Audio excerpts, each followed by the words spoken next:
जय भीम साथियों, native Indian में आप सभी का बहुत बहुत स्वागत है दोस्तों। जिन्होंने सदियों तक शूद्रों को पढ़ने लायक नहीं समझा, आज वह हमें फिल्म बनाने लायक भी नहीं समझते। जिन्होंने हमारे पुरखों को मंदिर के बाहर रोते देखा, वह आज हमारी मूवी से डर के बौखला रहे हैं। जिन्होंने झूठ का इतिहास लिखा, वह अब सत्य भी कांप रहे हैं। तुम्हारे गुरुओं ने हमें चुप रहना सिखाया था, अब हमारे गुरु फुले ने हमें बोलना सिखा दिया है। तुम्हारे लिए ज्ञान का दरवाजा कभी खुला नहीं था, और अब जब हम दरवाजा तोड़कर अंदर आ रहे हैं तो तुम्हारी दीवारें कांप रही हैं। हमसे इतिहास छीना गया, अब हम वो इतिहास स्क्रीन पर वापस लाएंगे और इस बार कोई मिटा नहीं पाएगा। यह वीडियो शुरू होने से पहले चेतावनी दे रहा हूँ, यह सिर्फ कंटेंट नहीं, ये लहू में उतरने वाली क्रांति है। आपको देखना है तो देखो, वरना इतिहास आपका इंतजार नहीं करेगा। और जब अगली पीढ़ी सवाल पूछेगी कि जब वक्त था तब तुम कहाँ थे, तो याद रखना छुप्पी भी गुनाह होती है दोस्तों। अगर आप इस वीडियो को पूरी शिद्दत से देखना चाहते हैं तो आगे बढ़िए, वरना आप अभी छोड़ दीजिए। अगर आप चैनल पर पहली बार आए हैं तो हमारे YouTube चैनल नेटिव इंडियन को सब्सक्राइब जरूर करिए और कमेंट में अपना जिला का नाम लिखिए, ताकि हमें भी पता चले कि यह विचार, यह चेतना कहां तक पहुंच रही है। जब कश्मीर फाइल्स सिनेमा हॉल में गूंज सकती है, तो फिर भूले फिल्म से इतनी घबराहट क्यों? यह सवाल अब सिर्फ एक फिल्म का नहीं, बल्कि एक पूरे सिस्टम का चेहरा खोलता है। कहानी सिर्फ एक मूवी की नहीं है, ये कहानी उस लॉ की है जो सदियों से बुझाने की कोशिश की गई। फूले एक ऐसी फिल्म है जो उस दौर की कहानी कहती है जब भारत गुलाम था, अंग्रेजों से भी पहले मनोवाद से, जब एक महिला का स्कूल जाना पाप समझा जाता था, जब किसी शूद्र का ज्ञान देना अधर्म कहलाता था। उसी दौर में खड़े हुए दो नाम, महात्मा ज्योतिबा फुले और सावित्रीबाई फुले। लेकिन अब जब यह कहानी पर्दे पर आने वाली है तो मनुवादी पेट पकड़कर चिल्ला रहे हैं, यह फिल्म नहीं चलेगी। क्यों भाई? क्या इस देश का इतिहास सिर्फ राजा महाराजाओं का है? क्या सिर्फ उन्हीं लोगों की कहानी दिखाई जाएगी जो तुम्हारे वंश से आते हैं? जरा सोचो, एक फिल्म जो शिक्षा, समानता और इंसाफ की बात करती है, उससे अगर तुम्हारा सिस्टम हिल रहा है तो समझ लो तुम्हारा सिंहासन ही झूठ पर टिका था। सच ये है, फुले मूवी तुम्हारे डर का आईना है। डर इस बात का कि लोग जान लेंगे कि पहली महिला टीचर कोई सावित्री देवी नहीं, बल्कि सावित्रीबाई फुले थी। डर इस बात का कि दलित बहुजन समाज को पता चल जाएगा कि हमारे पुरखे भी महापुरुष थे और उन्होंने तलवार नहीं, कलम और क्रांति से लड़ाई लड़ी। और सबसे बड़ी बात, इस फिल्म में मंदिर नहीं जलते, बल्कि ज्ञान की मशाल जलती है।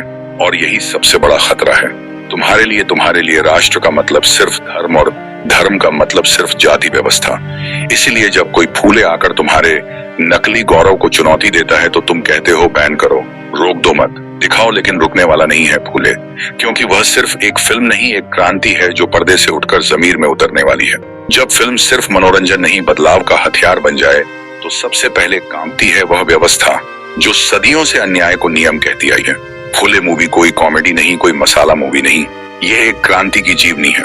और यह क्रांति सबसे पहले उस सत्ता को चुभती है जिसने फुले को इतिहास की किताबों से मिटाया और सावरकर जैसे लोगों को वीर बनाकर छापा वन। ये फिल्म चुभती है उन्हें जो जाति को भगवान का आदेश मानते हैं, जिनके लिए धर्म का मतलब है पैदाइश से तय कर देना कि कौन शूद्र है कौन ब्राह्मण, जिन्हें फुले का यह कहना बर्दाश्त नहीं, जात पात तोड़ो इंसान बनो। क्योंकि अगर जनता ने मान लिया कि ईश्वर सबका एक है तो उनके बने बनाए धंधे, मठ, मंदिर, पुरोहित, दक्षिणा, आशीर्वाद की दुकानें सब बंद हो जाएंगी। तो यह फिल्म चुभती है उन मीडिया घरानों को जो पेज 3 से लेकर प्राइम टाइम तक सिर्फ गोदी की कहानी सुनाते हैं, जिन्हें दलित बहुजन मुद्दों से कोई टीआरपी नहीं मिलती, पर अगर कोई मूवी उनकी नींद तोड़ दे तो वह कह उठते हैं यह एजेंडा फिल्म है। भाई साहब, अगर फूले मूवी एजेंडा है तो रामायण, आदि पुरुष और गॉडफादर ऑफ हिंदू राष्ट्र क्या थे 3, ये मूवी सबसे ज्यादा चुभती है उस मानसिकता को जो नहीं चाहती कि बहुजन समाज खुद को इतिहास का नायक माने। क्योंकि जैसे ही बहुजन समाज यह समझ लेगा कि हम सिर्फ वोट नहीं विचार हैं, तो सत्ता की कुर्सियों पर वही कंपन होगा जो फूले के स्कूल खोलने से हुआ था। असल में फूले मूवी का डर सिर्फ एक स्क्रिप्ट का नहीं है, ये डर है उस चेतना का जो एक नई पीढ़ी को नींद से जगा रही है। एक ऐसी चेतना जो पूछती है कि क्यों नहीं बताया गया, स्कूल में सावित्रीबाई का नाम क्यों नहीं बताया गया, कि ब्राह्मणवाद ने महिलाओं की शिक्षा का विरोध किया, और क्यों आज भी सवर्णों के चेहरे लाल हो जाते हैं जब कोई कहता है मुझे गर्व है कि मैं फूले का अनुयायी हूँ। तो हाँ, फूले मूवी उन्हें चुभेगी जिनकी आंखों में जाति का चश्मा है और जिनके लिए भारत सिर्फ एक जातियों का चार्ट है, न कि इंसानों का देश। जिस देश में कश्मीर फाइल्स को राष्ट्रभक्ति की मिसाल बताया जाए, वहीं फूले जैसी फिल्म को खतरा क्यों माना जाता है? कश्मीर फाइल्स एक राजनीतिक कथा है, एक खास कालखंड, एक समुदाय और एक पक्षीय दर्द। सरकारें उसे प्रमोट करती हैं, राजनेता ट्वीट करते हैं, टैक्स फ्री कर दी जाती है और दर्शक भावना में बहा दिए जाते हैं। लेकिन जैसे ही कोई फिल्म बहुजन इतिहास पर बने जो सदियों से दबा दिया गया तो कहा जाता है, अरे भाई समाज में जहर मत घोलो। कैसा जहर? सच दिखाना। अब जहर हो गया। अगर कश्मीर फाइल्स का दर्द वैध है तो सावित्री बाई को थूकने वालों का भी इतिहास दिखाना जरूरी है। अगर एक फिल्म रोष दिखा सकती है तो दूसरी जागरूकता और बदलाव क्यों नहीं दिखा सकती? ये डर इस बात का नहीं कि फुले मूवी विवाद पैदा करेगी, डर इस बात का है कि फुले मूवी सच उजागर कर देगी। एक ऐसा सच कि स्कूल की पहली घंटी सावित्री बाई ने बजाई थी, सती प्रथा के खिलाफ आवाज पहले ज्योतिबा ने उठाई थी, और कि इस देश का असली राष्ट्र निर्माता वही था जिसने जाति की जंजीरों को तोड़ने की हिम्मत की। तो फर्क सिर्फ इतने का है, कश्मीर फाइल्स सत्ता की पसंदीदा कहानी है, जबकि फूले एक वैकल्पिक इतिहास की मशाल और मनुवादी सोच। को डर हमेशा मशाल से होता है क्योंकि वह अंधकार में पलती है। हम बस इतना पूछते हैं, क्या इस लोकतंत्र में इतिहास चुनने का अधिकार सिर्फ सत्ता को है? और बहुजन, दलित, महिला, किसान, इनकी आवाजें सिर्फ वोट बैंक तक सीमित रहेंगी नहीं। अब समय है कि हर फूले, हर सावित्री, हर अंबेडकर पर्दे पर लौटे और इतिहास खुद बोले। इतिहास ने जिनका कद छोटा किया, आज जमाना उन्हीं के कद के बराबर आईना नहीं बना पा रहा। महात्मा ज्योतिबा फुले, एक ऐसा नाम जिसने उस दौर में लड़कियों के लिए स्कूल खोला जब उन्हें घर की चौखट लांघना भी पाप समझा जाता था। सावित्री बाई फुले वो क्रांति की पहली लौ जिन्हें स्कूल जाने पर पत्थर और गोबर तक फेंका गया, लेकिन फिर भी उन्होंने थक कर घर लौटने के बजाय और मजबूत किताब लेकर फिर उसी रास्ते पर चलने की हिम्मत की। अब आप खुद सोचिए, क्या ऐसे नायकों पर फिल्म नहीं बननी चाहिए? क्या हम सिर्फ उन्हीं को फिल्मी पर्दे पर जगह देंगे जो तलवारें लहराते हैं, या फिर वह भी दिखाए जाएंगे जिन्होंने कलम से समाज की नसों में बराबरी का खून दौड़ाया? अगर गांधी पर फिल्म बन सकती है, भगत सिंह पर फिल्म बन सकती है, सरदार पटेल पर फिल्म बन सकती है, तो फिर ज्योतिबा फुले और सावित्री बाई फुले पर क्यों नहीं बन सकती? क्या क्योंकि वह शूद्र थे? क्या इसीलिए कि उन्होंने ब्राह्मणवाद की जड़ों को हिलाया? सच तो यह है, फुले और सावित्री की कहानी सिर्फ दलित या पिछड़े वर्ग की नहीं, ये कहानी है भारत के असली न्यू इंडिया की, जो 800 में ही शुरू हो चुका था, जिसने सवर्ण श्रेष्ठता के झूठ को खोखला किया और समाज को बताया कि मंदिरों से पहले स्कूल बनना जरूरी है। फूले वो हैं जिन्होंने राजा नहीं इंसान बनना सिखाया, और सावित्री वो हैं जिन्होंने सीता नहीं शिक्षक बनकर समाज को बचाया। तो फिर आप ही बताइए, क्या ये दो नाम पर्दे पर नहीं आ सकते? क्या इनकी जीवनी को देखने का हक नहीं है इस देश को? हर उस दर्शक को यह सोचना होगा कि अगर हम चुप रहे तो हमारे बच्चों को आज भी वही अधूरा इतिहास मिलेगा जिसमें सिर्फ राजाओं की तलवार चमकती है और शिक्षकों की चप्पलें धूल खाती हैं। सिर्फ जरूरी नहीं बल्कि देर से सही अब न्याय होना चाहिए। सच बात यह है कि फूले फिल्म नहीं, तुम्हारे झूठे इतिहास की अर्थी है, और इसी वजह से तुम्हारे सीने में मरोड़ उठ रही है। यह विरोध फिल्म का नहीं है, यह विरोध उस आईने का है जिसमें मनुवादी सोच को अपनी असल शक्ल दिख रही है। जब सदियों से तुमने किताबों में सिर्फ खुद को महान बताया तो तुम्हें आदत लग गई कि समाज तुम्हारे झूठ पर विश्वास करता रहेगा।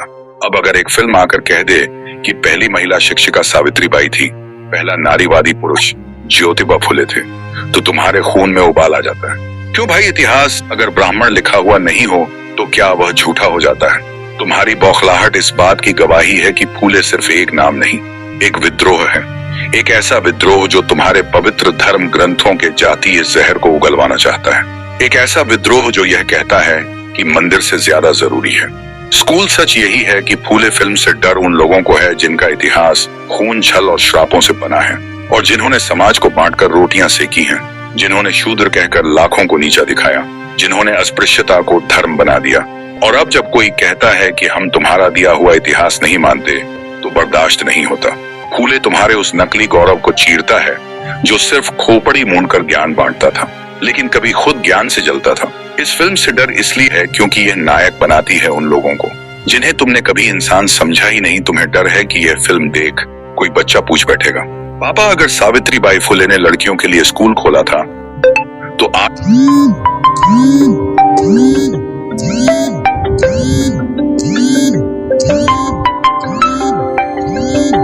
तक उसके नाम पर कोई बड़ा यूनिवर्सिटी क्यों नहीं?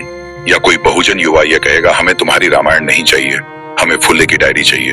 तो हाँ, फुले फिल्म को रोकने की हर कोशिश एक बात साफ करती है कि यह फिल्म सही दिशा में वार कर रही है। तभी तो ना प्रदर्शन करने वालों को इसकी स्क्रिप्ट पता है, न सिनेमा हॉल वालों को इसके पात्र, फिर भी सबके पेट में मरोड़ है। फूले आज पर्दे पर नहीं आया, लेकिन तुम्हारी असहजता बता रही है कि उसका असर पहले ही शुरू हो चुका है। अब अगर तुम चुप रहे तो तुम्हारा इतिहास कोई और लिखेगा और तुम्हारे नायकों को फिर मिटा दिया जाएगा। आज फूले सिर्फ एक फिल्म नहीं, वो क्रांति है जो सिनेमा हॉल में नहीं तुम्हारे जहन में उतरनी चाहिए। यह उन बच्चों के लिए है जो स्कूल में फूले सावित्री का नाम कभी नहीं सुन पाए। यह उन बेटियों के लिए है जिन्हें आज भी शिक्षा के लिए लड़ना पड़ता है। यह उन नौजवानों के लिए है जो अब झूठे इतिहास की गुलामी नहीं करना चाहते। दोस्तों, अब वक्त है अपनी चुप्पी को आवाज में बदलने का। अगर तुमने कभी भेदभाव झेला है, अगर तुम्हें कभी नीचा दिखाया गया है, अगर तुम मानते हो कि यह देश सबका है, तो आज तुम्हारी एक क्लिक, एक शेयर, एक सब्सक्राइब भी एक आंदोलन बन सकता है। इस चैनल से जुड़ो, क्योंकि यहाँ वह सच बोले जाते हैं जिन्हें किताबों से मिटा दिया गया। हम लड़ रहे हैं उस इतिहास के लिए जो तुम्हें गौरव देना, कि गुलामी का गर्व याद रखो, चुप रहना अब गुनाह है और बोलना एक क्रांति। तो सब्सक्राइब करो, वीडियो शेयर करो और इस जन चेतना की मशाल को हर गली, हर गांव तक पहुंचाओ। फुले का सपना, अंबेडकर की राह और तुम्हारी आवाज यही बनेगा नए भारत का असली इतिहास। अंत में मैं बस इतना कहूंगा कि जब भी फुले जैसी फिल्में रिलीज हो बने, तब आप सभी ऐसी फिल्मों को देखने अवश्य जाएं, ताकि बॉक्स ऑफिस का कलेक्शन बढ़े और ऐसी फिल्में बनाने वालों का मनोबल बढ़े और बॉलीवुड ऐसी और फिल्में बना पाए। अभी के लिए इजाजत दीजिए, मिलते हैं अगली वीडियो में नए जोश, नई उम्मीद और वही बहुजन महापुरुषों की क्रांति के साथ। तब तक के लिए आपको नेटिव इंडियन की तरफ से जय भीम, जय फुले।